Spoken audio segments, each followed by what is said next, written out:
Em nome do Pai, do Filho e do Espírito Santo. Amém. Ave Maria, cheia de graça, o Senhor é convosco. Bendita sois vós entre as mulheres, e bendito é o fruto do vosso ventre, Jesus.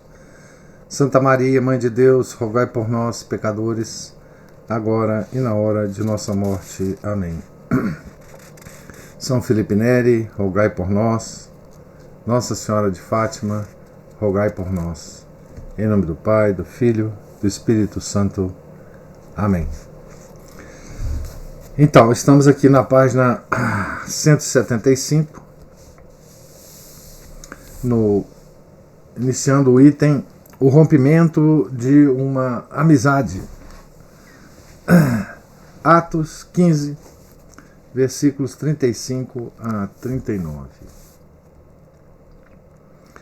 Depois de ter cessado em Antioquia o júbilo pelo reconhecimento dessa liberdade que tanto custara, São Lucas diz de um modo altamente significativo. Abre aspas, Paulo e Barnabé demoraram-se em Antioquia, ensinando e evangelizando com outros muitos a palavra do Senhor. Fecha aspas.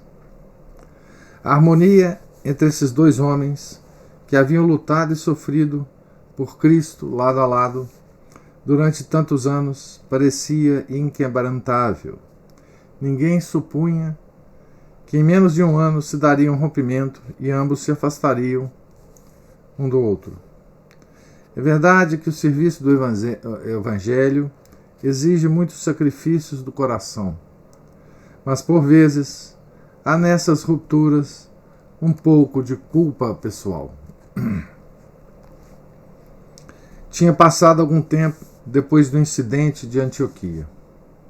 As ânsias apostólicas impeliam Paulo a viajar novamente para longes terras, a fim de consolidar as conquistas da primeira viagem e estabelecer novos círculos de ação. Não ficara ressentido com Barnabé pela sua atitude na questão da lei. Paulo esquecia facilmente as coisas desagradáveis, como prova o convite que ele dirigiu para visitar com ele os irmãos convertidos e assim reviverem juntos as alegrias e os sofrimentos apostólicos experimentados naquela primeira viagem de missão. Então vocês lembram que São Barnabé, né? Ele, nessa questão em Antioquia, ele ficou confuso, né? Também do lado de São Pedro, né? Depois tudo se resolveu, obviamente, né? Que coisa poderá unir mais fortemente do que o trabalho por Cristo executado em comum? Barnabé estava disposto a aceitar o convite com gosto, mas desejava levar consigo o seu sobrinho Marcos. Este lamentava havia muito a sua deserção em Perge, e o tio queria oferecer-lhe o ensejo de reparar o seu erro. Mas Paulo, como responsável pela missão, achou que devia recusar o pedido, não por represália pessoal, mas porque achava que a responsabilidade de um apóstolo era demasiado grave e exigia o máximo de dedicação e sacrifício. Não considerava Marcos suficientemente amadurecido para essa dura tarefa. Não o julgava capaz de uma abnegação total. Por outro lado, talvez receasse também que Marcos exercesse uma influência negativa sobre Barnabé, de maneira a perturbar-lhe os planos, vindo a ficar 2 contra 1. A vida apostólica é demasiado importante para que se possa prejudicá-la por interferências familiares. Neste ponto, Paulo foi inflexível. Teria razão? Não estaria sendo muito severo na apreciação que fazia de Marcos?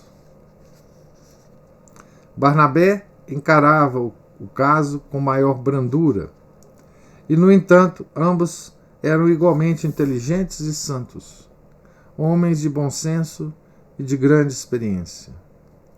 Na avaliação de um caráter, há aspectos em que só o onisciente é infalível.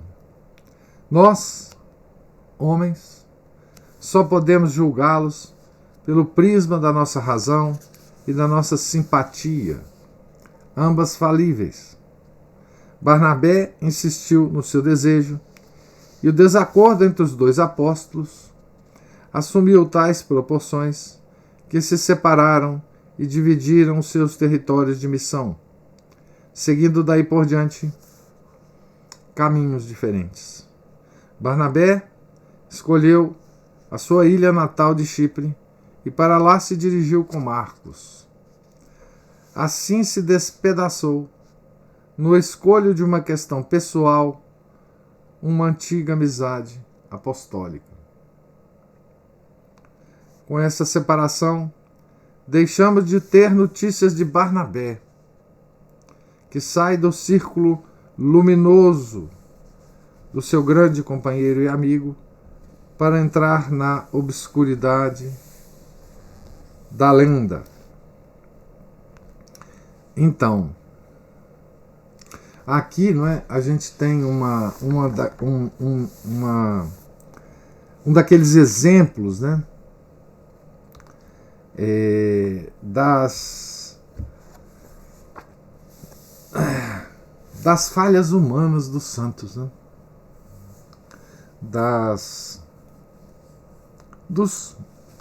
se quisermos, né, dos defeitos dos santos, né.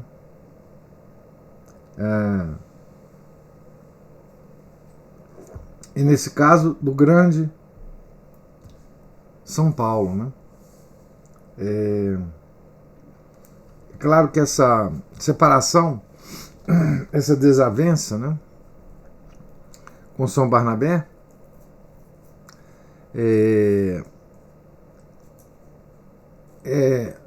assumiu um caráter pessoal, não é, que não precisava, né, de assumir. E por causa de Marcos, né? Veja, Marcos, esse João Marcos é simplesmente São Marcos evangelista, né? Então, assim, e aqui a gente vê que também os santos, né, cometem essas falhas, né? E é bom que a gente veja isso, né? Muito bom. Observada do ponto de vista simplesmente humano, parece-nos mais simpática a atitude de Barnabé. Pode ser que Paulo tivesse julgado muito severamente o jovem Marcos, e mais tarde havia de mostrar o seu valor até ao próprio apóstolo, e que seria autor do segundo evangelho. A sua atitude para com Barnabé também nos parece demasiado dura, quase injusta. Devia estar mais reconhecido ao homem que por diversas vezes interviera de maneira tão oportuna na sua vida e o arrancara à obscuridade. Lembra que Barnabé, não é? Quando Paulo fez a primeira viagem a Jerusalém, foi ele que o apresentou, né, aos apóstolos, né? São Pedro, São Tiago Menor, né, para uma primeira conversa, né? Foi exatamente Barnabé, né? Mas assim como o seu espírito caminhava de conhecimento em conhecimento, também a sua completa evolução em Cristo só havia de fazer-se por graus. Abre aspas, nem sempre Paulo conseguiu vencer os fortes ímpetos do seu coração. Há somente uma única pessoa, com letra maiúscula, né, que atravessou esta terra sem sujar-se com o pó do caminho, porque não tinha qualquer parentesco com Adão. Aqui eles citam um historiador, né? Pieper, K. Pieper. O rompimento de uma velha e santa amizade, mesmo que seja temporário, é sempre muito doloroso. O profundo afeto que ligava os dois homens tornava ainda mais difícil a separação. A Sagrada Escritura é maravilhosamente sincera no que diz respeito aos erros dos seus heróis, e também por isso nos serve de exemplo, de lição e de consolo, pois prova-nos como Deus pode converter até as nossas faltas em elementos positivos para o crescimento do reino dos céus. Neste caso, se Barnabé nos parece mais elevado no plano das almas, em que se apreciam a humanidade e a bondade interior, também a conduta de Paulo não carece de uma certa grandeza. Estava completamente entregue à sua grande obra. Era um homem de ação e compartilhava o destino desses homens que por vezes se veem obrigados a proceder contra as leis do coração como se não o tivessem. Não sejamos mesquinhos. Se os nossos desentendimentos obedecessem sempre a motivos tão nobres, bem poderíamos dar-nos por muito felizes. Não julguemos que Paulo fosse frio e duro como diamante. Muitas vezes deve ter se lembrado daquelas horas em que Barnabé era o único a acreditar nele, quando todos duvidavam das suas intenções.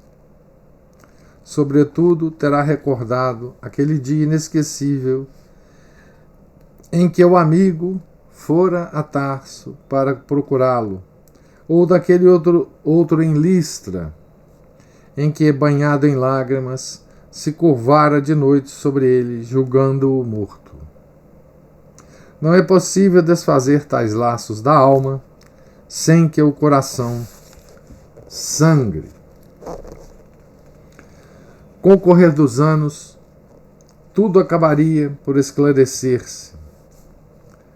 Mais tarde, os dois voltaram a estabelecer relações, informando-se mutuamente acerca dos respectivos trabalhos de missão. 1 Coríntios 9, versículo 6. Paulo exalta o seu amigo, louvando-o por sempre ter vivido do seu trabalho, sem aceitar o menor estipêndio das comunidades. Quanto a Marcos, o futuro deu razão a Barnabé. Tornou-se um homem corajoso, um magnífico colaborador, tanto de Pedro como de Paulo, e o seu nome tornou-se célebre em toda a cristandade como evangelista. Também um santo ou um gênio podem enganar-se.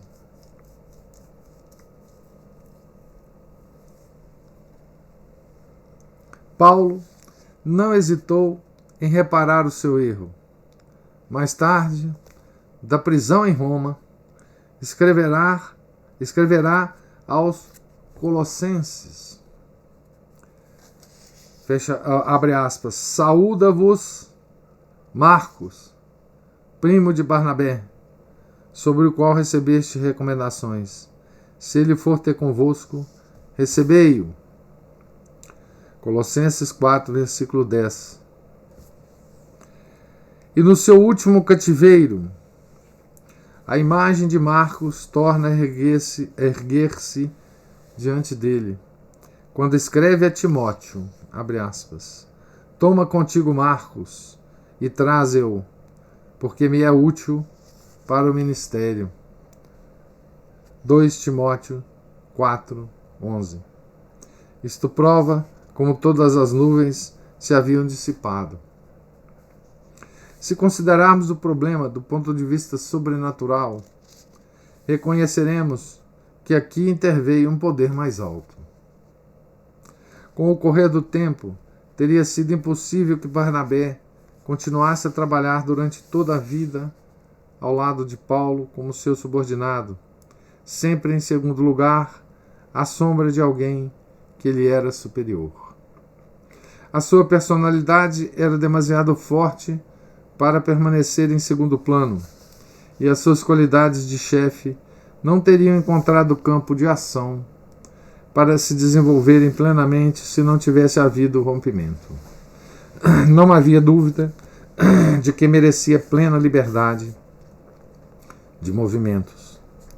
Dificilmente encontraremos um tipo de amigo mais nobre, mais fiel e mais generoso do que Barnabé. Não era um espírito violento e fogoso.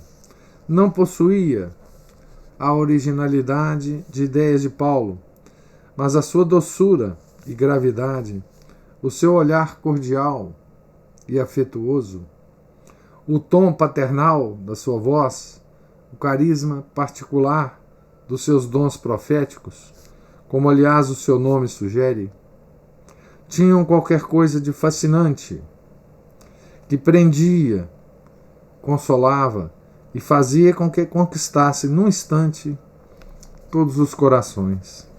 Era um temperamento afetivo. Permaneceu fiel à sua pátria e nela quis ser enterrado. O seu túmulo fica a 2 milhas de distância de Famagusta, em direção ao norte. Nas suas ideias e na maneira de pregar, continuou sempre um discípulo de seu amigo Paulo.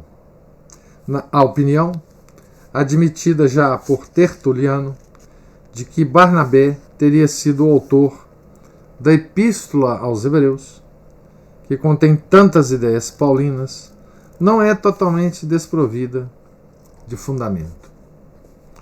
Também Orígenes admira, nesta epístola canônica, mas anônima, a forma elegante, diferente das outras cartas paulinas, o seu bom grego e a harmoniosa construção das frases, sem asperezas nem irregularidades intempestivas. É bem possível que esse estilo refletisse a alma delicada e suave de São Barnabé. Natural de Chipre, estava familiarizado com a mentalidade alexandrina, cuja influência também se nota claramente na Carta aos Hebreus. Seja como for, o certo é que esta epístola poderia refletir melhor o espírito deste homem nobilíssimo do que a chamada Carta de São Barnabé, que um escritor desconhecido e medíocre apresentou com o nome do apóstolo, ainda que certa afabilidade de forma assim o possa sugerir. A Igreja faz bem em incluir no número dos seus escritos canônicos a Epístola aos Hebreus, porque apesar de sua origem desconhecida, está impregnada do espírito de São Paulo e reflete a afinidade espiritual entre o apóstolo e Barnabé. É interessante, né, que essa... E é tão consolador, né, a gente pensar que essa epístola tenha sido escrita por Barnabé, né? Veja que a tradição inicial da igreja dava certa razão a essa ideia, né? Ele cita aqui Tertuliano, né? e Orígenes, porque que essa epístola não seja de São Paulo, né? Já está mais ou menos estabelecido com certeza pela igreja, embora seja listada, né, como epístola paulina, por seu teor e por sua forma, né? E pelas ideias contidas na epístola. Então aqui nós vemos logo no início da segunda viagem, né, de Paulo, esse rompimento, né? Esse rompimento. Muito bem analisado pelo padre Rosa, né? Muito bem analisado. Nos seus aspectos humanos e sobrenatural, né?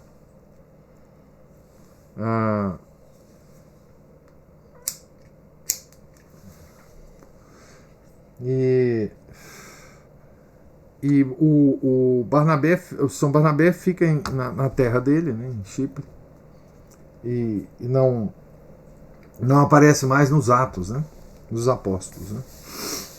Então nós estamos prestes a começar a segunda viagem de Paulo, né? Muito maior do que a primeira, muito mais extensa do que a primeira. Ele passa, obviamente, pelas comunidades que ele fundou, né, e Antioquia, de Pisídia, Icônio, Listra, Perge, passa inclusive pela terra dele. Eu vou mostrar aqui o mapa. Mas ele vai à Grécia, né? Nessa viagem ele vai à Grécia, e então tá aí toda a viagem dele, né? Vocês vejam que a primeira viagem dele foi só nessa região aqui, né? Aqui Chipre está aqui. E aqui está Antioquia de Pisídia, etc. E agora ele vai estender muito a viagem dele, né? Para o Ocidente, né? Vai estender para o Ocidente. Para o nosso lado, né? Tá certo? Para o nosso lado. Então ele vai chegar tão longe quanto o mais ocidental que ele chega nessa viagem é Bereia. Passa por Tessalônica, não, talvez Corinto, né? Não sei. Vai a Atenas, vai a Corinto, né? Na Grécia. Passa pertinho da Macedônia, né?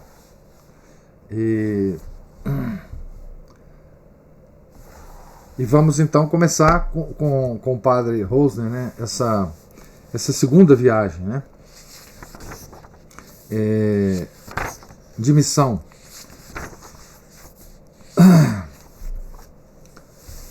O primeiro item desse capítulo, né, nós estamos no capítulo 5, né, do livro, a segunda viagem de Paulo. E o primeiro item do capítulo se intitula Ó Timóteo. Atos 15, versículos 39, capítulo 15, versículo 39, capítulo 16, versículo 5. Talvez fosse em março de 49. Então, só para a gente ter o ano aí, né? Chegara de novo a época em que os reis partiam para a guerra e os negociantes e missionários para terras distantes. Paulo sentia naquele ímpeto irresistível, Paulo sentia aquele ímpeto irresistível de ir sempre para mais longe, para o Ocidente, sempre para o Ocidente. Éfeso, Corinto, Roma, Espanha. Roma era o termo secreto, inconfessado da sua vida. Esta águia real só poderia abrir completamente as suas asas no imenso espaço do Império Romano. Barnabé e Marcos já tinham partido em direção a Chipre, e soara a hora de Paulo também partir. O apóstolo não gostava de viajar sozinho, não somente por causa dos ataques de malária a que estava sujeito, mas também por fidelidade à ordem do Senhor, que enviara os discípulos 2 a 2. Silas era o companheiro indicado, fiel, nobremente generoso, pronto para todos os sacrifícios, livre de toda a estreiteza de vistas judaica. Para Paulo, era muito conveniente levar consigo um membro da igreja de Jerusalém, sobretudo tratando-se de pessoa tão cara a Pedro. 1 Pedro 5, versículo 12. Então, lembra que Silas foi um dos 2 legados, né, de Jerusalém, que foi a Antioquia, né, levar a decisão do Concílio de Jerusalém, e por lá ficou, né? E por lá ficou. Então, Silas, como agente de ligação com Jerusalém, Silas constituía para Paulo um magnífico testemunho do apreço que a Igreja-mãe sentia pelo seu trabalho. Além disso, aspecto extremamente importante aos olhos das autoridades civis, também era cidadão romano, como Paulo, né? Então, o Silas tinha as mesmas características de Paulo, né? Era um judeu helenizado, era cidadão romano, né? Que dava uma certa segurança para a pessoa, né? Como cidadão romano, o cidadão romano tinha vários direitos, né, que os simples judeus não tinham, né? Silas, por sua vez, deve ter sentido uma grande atração pelo espírito ousado e empreendedor de Paulo, que o convidava a visitar os centros de cultura da Jônia e do Mar Egeu, e resolveu fazer do destino de Paulo o seu destino. Quem se aproximasse do campo de atração deste homem era imediatamente arrebatado e nunca mais conseguia libertar-se ou subtrair-se à sua influência. Paulo devia chamá-lo pelo nome mais harmônico de Silvano, porque nele lhe parecia ouvir ressoar toda a imensidão do Império Romano. Silvano era o nome romano, né? Desta vez, o apóstolo decidiu viajar por terra a fim de visitar e robustecer de passagem as novas comunidades do norte da Síria e da Cilícia, que é a terra, que é a região do próprio Paulo, né? Ele vai a pé. Partiram em direção ao norte e passaram em frente do lago de Antioquia. Começou depois a ascensão da montanha do Amã, pela magnífica estrada romana, a princípio através de sebes de loureiros e mirtos, e depois lá em cima, por entre florestas de carvalhos e pinheiros.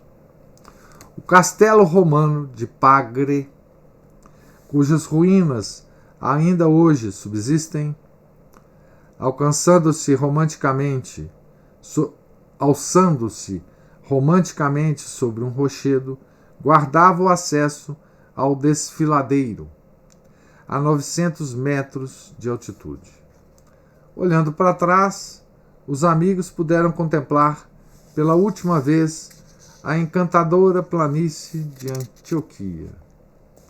Ao cabo de 1 hora, embrenharam-se pelo selvático desfiladeiro, hoje chamado de Beilã e antigamente Portas Sírias.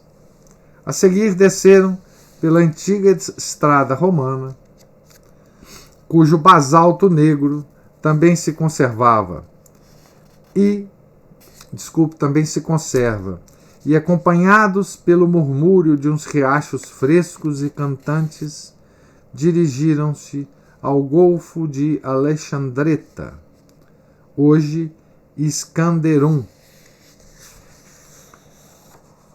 Alexandreta vai ter também uma importância grande, né,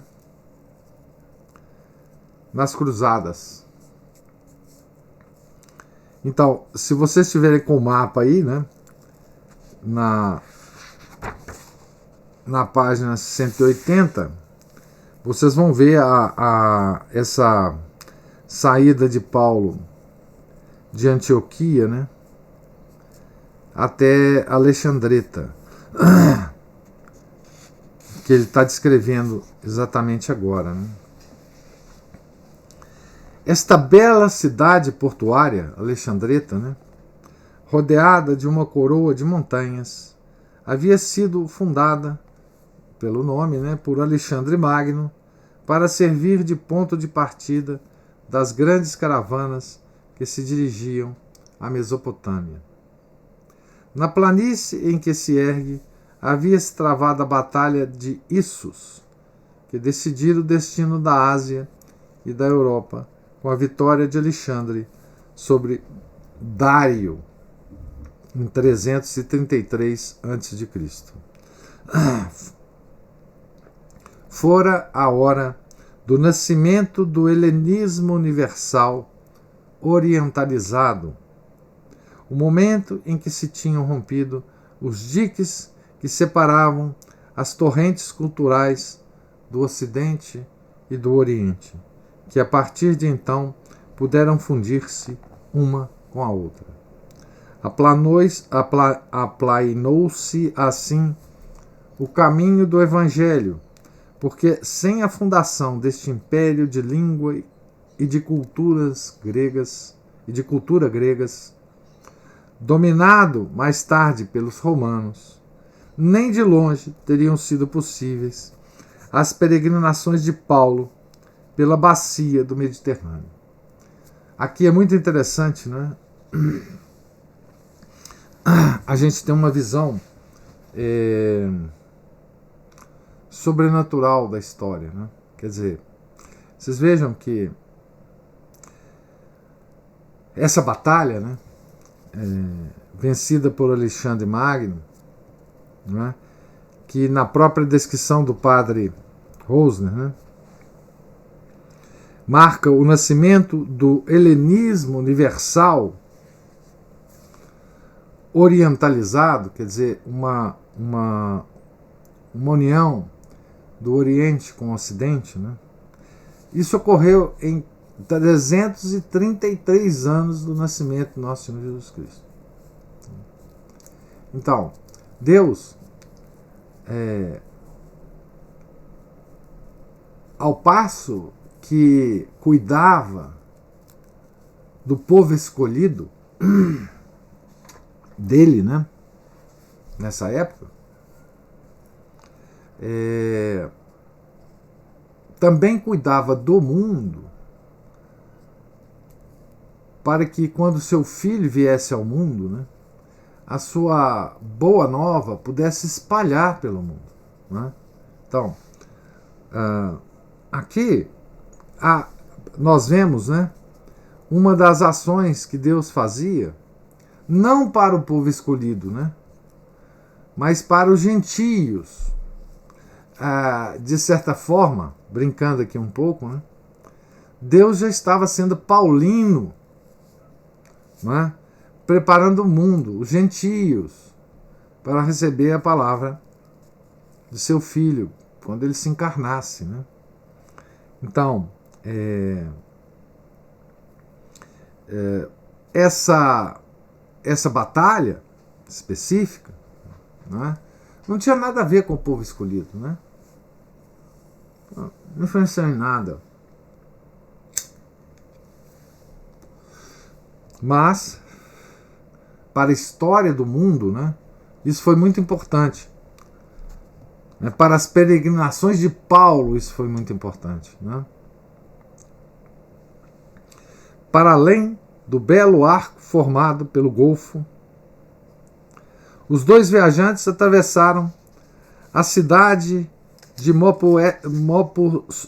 Mopsuestia, hoje Missis, da qual só restam a Acrópole e as ruínas de um castelo. Pernoitaram em Adana e seguiram depois para a cidade natal de Paulo, Tarso. O apóstolo já conhecia todas essas paragens de uma viagem anterior através da mesma região. Demoraram-se alguns dias em cada lugar, visitando os irmãos e dando a conhecer as resoluções de Jerusalém, que permitiam aos pagãos e aos judeus convertidos comer do mesmo pão e beber do mesmo cálice, unidos na amizade de Cristo. Em Tarso, muniram-se de uma tenda de campanha e de mantimentos, provavelmente uns biscoitos duros, umas azeitonas e uns frutos secos, e despediram-se.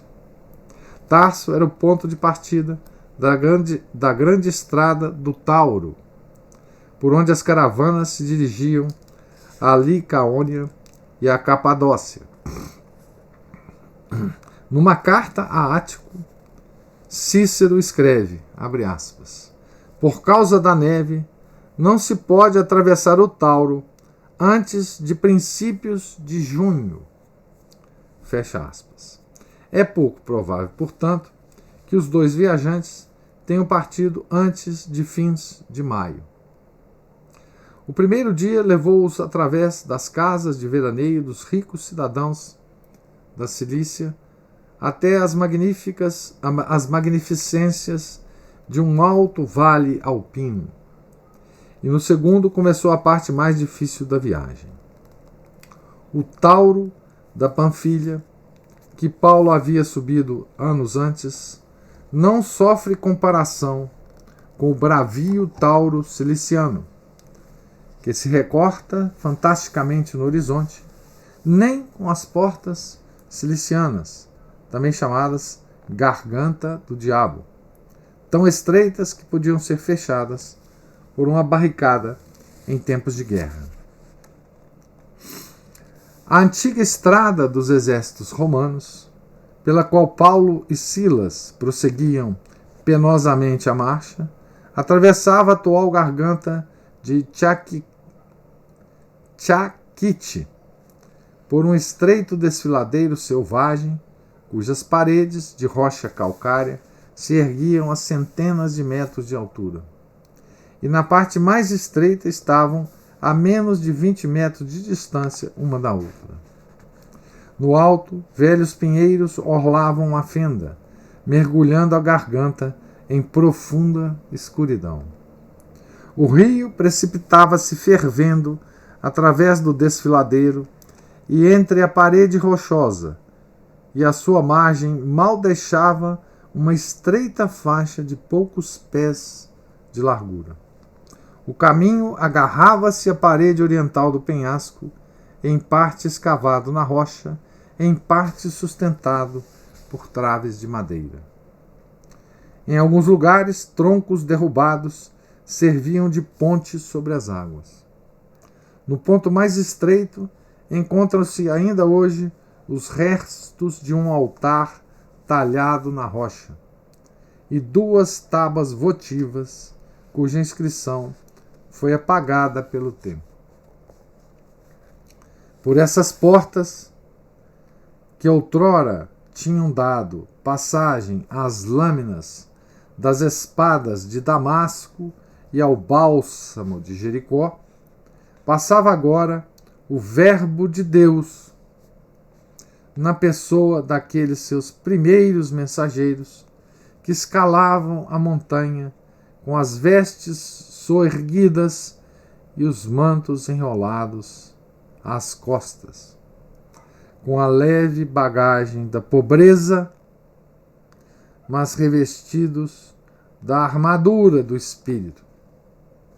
Aqui o padre Rosner usa uma linguagem obviamente paulina, né?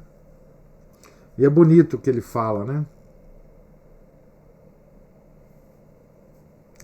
Agora passava por ali, né, o Verbo de Deus na pessoa daqueles seus primeiros mensageiros que escalavam montanha com as vestes soerguidas, né, e os mantos enrolados às costas,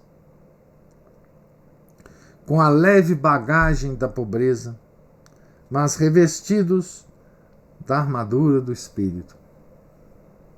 Não podiam pressentir que outros cristãos haveriam de segui-los mais tarde,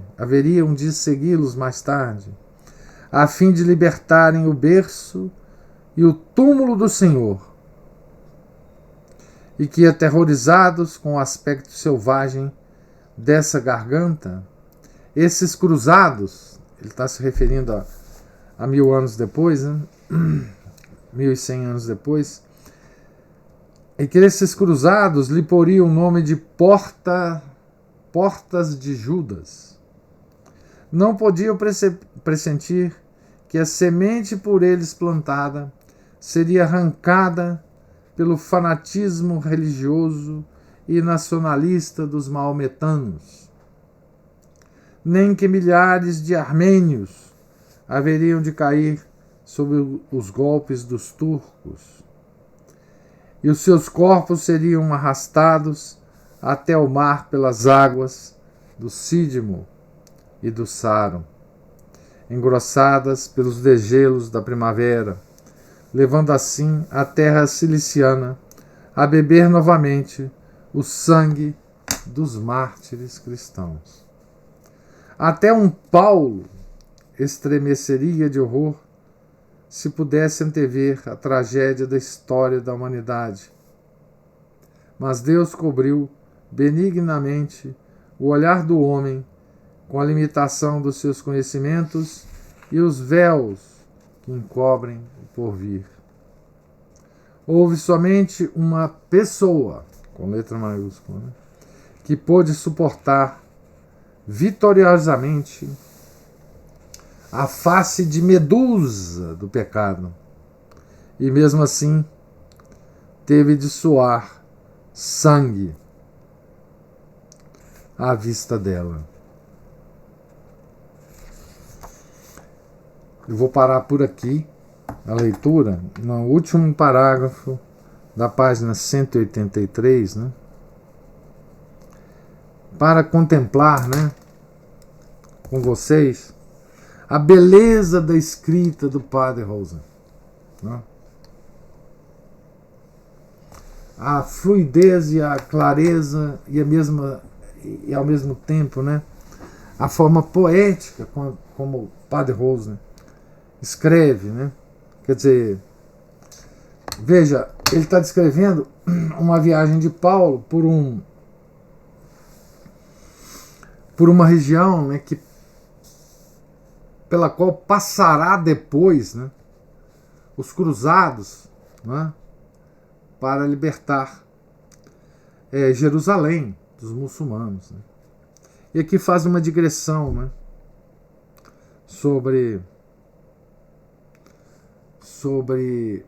inclusive sobre o Jardim das Oliveiras, né, o Jardim das Oliveiras.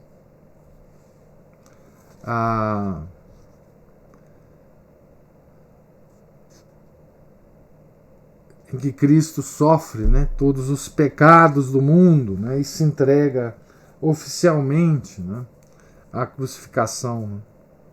E é bonito aqui que ele diz que nosso Senhor Jesus Cristo, né, suportou vitoriosamente a face de Medusa do pecado, né?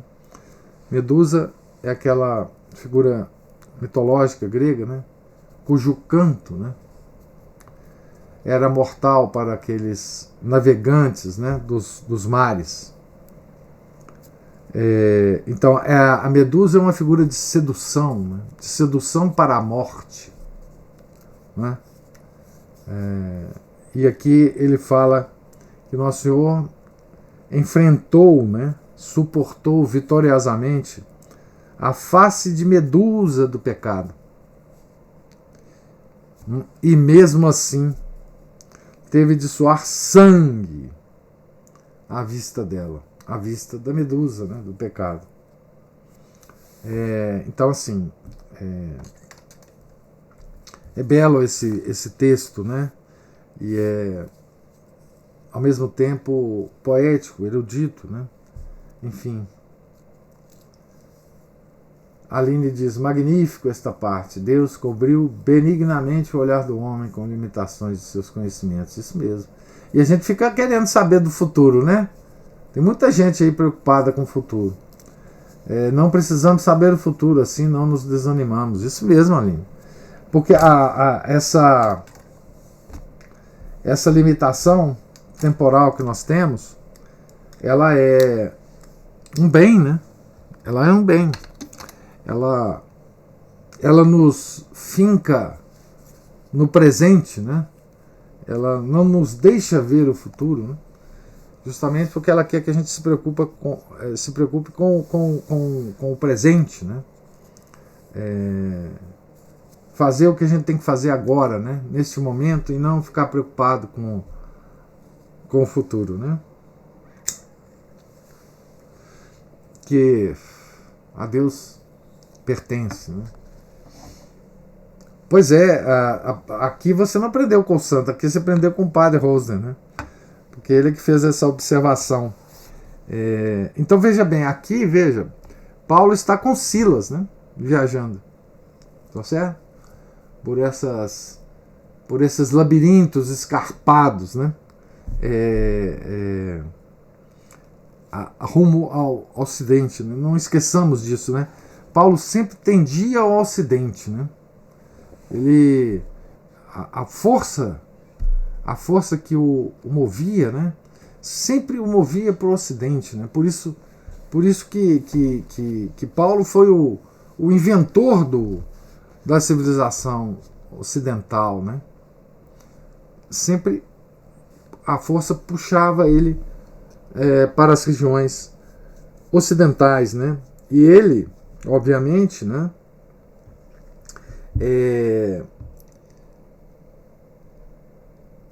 Se aproveitava, né, de tudo que a civilização tinha criado, né? Quer dizer, a unificação do mundo pelo Império Romano, né? Enfim, ele se beneficiava disso, né, que foi criado por Deus, justamente para que ele viajasse por ali, né? Tá certo? Quer dizer, o mundo estava constituído, de certa forma, não é? Para a vinda de nosso Senhor Jesus Cristo, de tal modo que tudo fosse mais facilitado dentro do possível, né?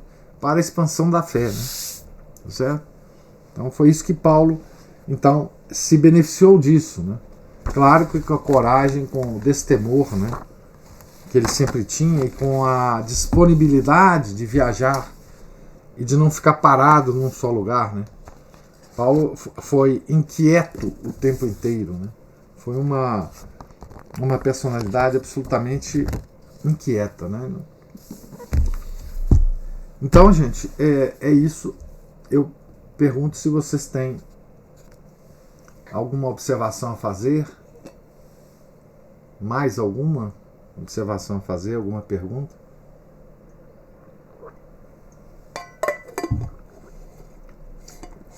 Então, não tendo, Deus lhes pague a presença, a paciência. Tenham todos um santo dia. Hoje é a vigília, né, da Ascensão. A Ascensão vai cair, a festa da Ascensão vai cair no dia 13 de maio, né? Amanhã. São as duas datas importantes, né? Claro, a Ascensão é a data de amanhã, mas tem também Nossa Senhora de Fátima, né? Então, tenham todos um santo dia. Se amanhã Deus permitir, nós voltaremos aqui à página 183, né? E continuaremos a nossa leitura, tá certo? Fiquem com Deus. Em nome do Pai, do Filho, do Espírito Santo. Amém. Ave Maria, cheia de graça, o Senhor é convosco. Bendita sois vós entre as mulheres, e bendito é o fruto do vosso ventre, Jesus. Santa Maria, Mãe de Deus, rogai por nós, pecadores, agora e na hora de nossa morte. Amém. São Felipe Neri, rogai por nós. São Paulo, rogai por nós. Nossa Senhora de Fátima, rogai por nós. Em nome do Pai, do Filho e do Espírito Santo. Amém.